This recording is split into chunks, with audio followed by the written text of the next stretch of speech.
why you're so bad at managing your time. Time is gold, as most of us say. That's the reason why we try to value and make use of our time wisely. But there are unexpected times that cause us to delay and just let time slip away from our hands. So, when the hour of the deadline comes, we often blame ourselves, saying, if I'd only had more time. Time really slipped away from me. If I just manage my time a little better. That's why we convince ourselves that we'll do it right the next time and vow to finally figure out this time management thing. But what if I told you that you were doing everything wrong and that the reason you're not reaching your goals isn't due to bad time management, but to something else? Frederick Winslow Taylor, during the Industrial Revolution, invented time management because he wanted factory employees to learn to live by the clock rather than the sun. Today, that strategy has spread through books, blogs, and social media postings presenting the next greatest time management hacks, including posts like, Elon Musk and you both have the same 24 hours. If he can get it done, why can't you? However, this is not the case. True, everyone has 24 hours, but not everyone has the same 24 hours. Musk is not required to wash his laundry, cook supper, or go to work. He can outsource everything. Even if you have enough money to outsource everything, what I'm about to tell you may ring a bell. You make a long to-do list for the day. You imitate the morning routines of the world's most successful individuals, and you settle down in front of your computer to finish your work. But then, your kid started sobbing, and your dog disappeared. By 3 p.m., you're fatigued and certain that you're procrastinating, since most of the tasks on your to-do list remain unchecked. As a result, you punish yourself for wasting time that you could have spent working. Worse, you believe that tomorrow will be different. You'll use a new time management tip you discovered, experiment with a new morning routine, and finally catch up on all that work. Until the same thing happens the next day, which makes you wonder, is there a better way to plan our days? There is, thankfully. Because time is a finite resource. The problem isn't a lack of effective time management, but your lack of energy management. Tony Schwartz and Catherine McCarthy conducted an energy management experiment with 106 Wachovia bank workers in 2006. They put the personnel through 4 modules: body, emotion, mind, and spirit. The idea is to concentrate on strengthening these 4 aspects of energy before comparing their performance to that of a control group. In the first 3 months, energy-conscious participants outperformed non-participants by 13%.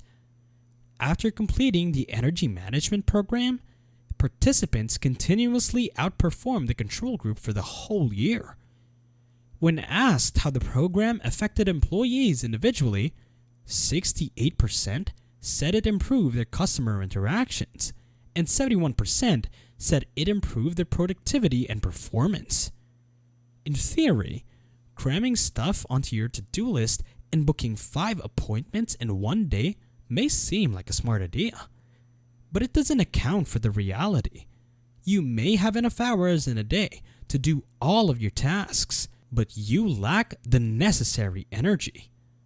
Unlike the clock, our energy can fluctuate significantly from one hour to the next. Thus, it's time to stop hunting for time management techniques.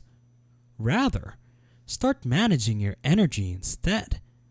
So if you want to start managing your energy better, there are 4 things you need to start doing.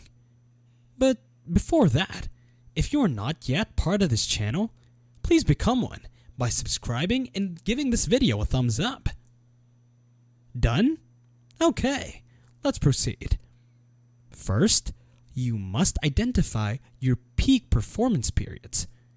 There is a certain time of day when you are naturally more concentrated.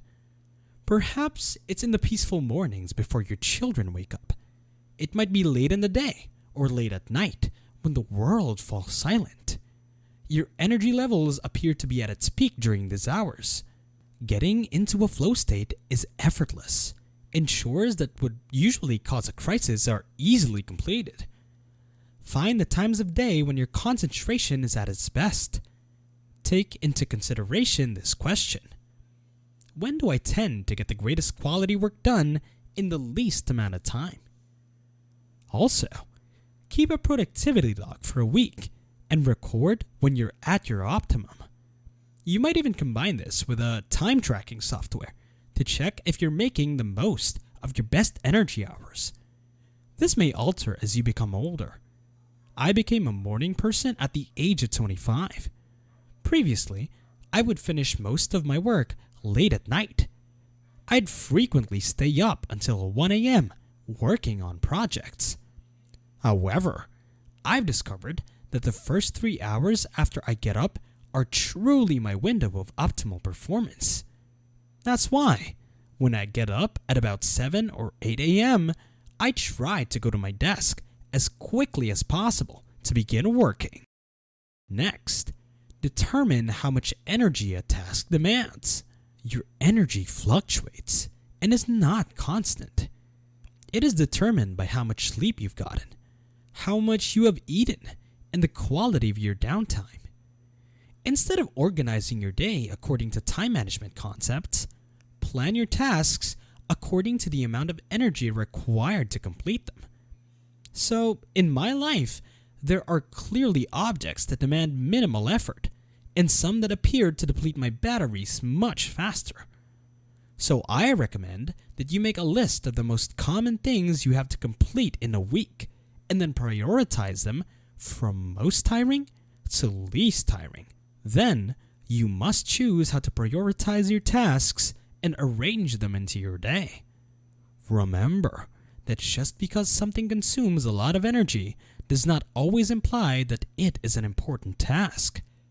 So, during your peak performance moments, focus on the things that have the greatest crossover between the most important and the high energy. Third, you require adequate rest. Remember that rest is beneficial. Downtime has been shown in several studies to improve your brain's ability to be more creative and productive. Nobody is built to run non-stop. It might be difficult to prioritize rest when we live in a culture that has long glorified burnout. While the tide appears to be shifting, with more individuals discussing the significance of mental health and sleep, we still have a long way to go. When you're always linked to work via your phone, it's easy to fall from replying to your messages at midnight to reading your emails or browsing social media. This is why you must practice rest with utmost discipline. You may do this by making both big and small changes in your life. For the small changes, find out what helps you recharge your energy and make time for it on a regular basis. It may be a morning stroll, an afternoon workout, or 15 minutes of meditation. And don't do these activities while you're already exhausted. Meditating after a full-fledged mental collapse will not address any of your problems. Then, there are the big changes that you can pull off. If your present job does not respect relaxation and downtime, then it may be time to start looking for a new one. There's just so much you can do if your boss wants you to check email at odd hours of the night or even work while on vacation. This is toxic, and you deserve better. You need rest. Finally, create adjustable to-do lists. Even if you attempt every productivity tactic available, certain things are simply beyond your control, and your energy is frequently one of them. You may do everything properly, and yet wake up tired. Even at peak performance hours, you might have the best intentions in the world, and yet struggle to concentrate. Daily plans that are well structured are fantastic, but they need to make room for spontaneity and unforeseen circumstances. When preparing your day, remember to give yourself some flexibility if things don't go as planned. After all, you are not perfect. Things can sometimes go wrong when you least expect them to.